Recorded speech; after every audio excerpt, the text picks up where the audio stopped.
Unit আমাদের বের করতে হবে। এটা বের করতে পারলেই আমাদের সাইন 45 এর ভ্যালু বেরিয়ে যাবে। তাহলে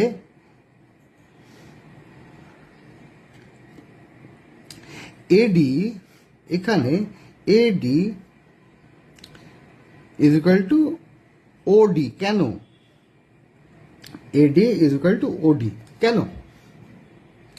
তার কারণ হচ্ছে আমার এটা যদি 90 ডিগ্রি হয় আর এটা যদি 45 ডিগ্রি আমি এঁকেই থাকি, তাহলে একটা ট্রায়াঙ্গেলের তিনটে অ্যাঙ্গেলের যোগফল কত? 180 ডিগ্রি। তাহলে 90 ডিগ্রি আর 45 ডিগ্রি 180 ডিগ্রি থেকে বাদ দিলে কত থাকে? এটা 45 ডিগ্রি। আর এটা যদি 45 ডিগ্রি হয়, একটা ট্রায়াঙ্গেলে এটাও যদি 45 আর এটাও যদি 45 ডিগ্রি হয়, তাহলে এই সাইড ইজ ইকুয়াল টু এই সাইড। এটা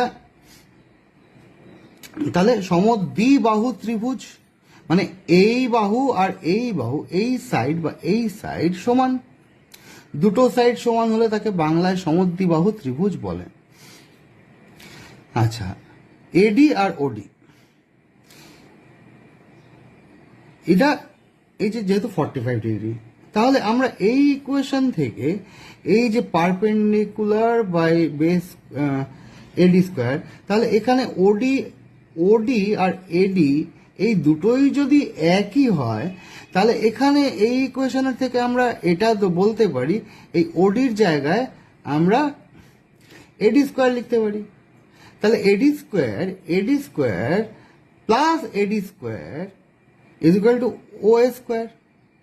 তাহলে 2AD square is equal to 1 square,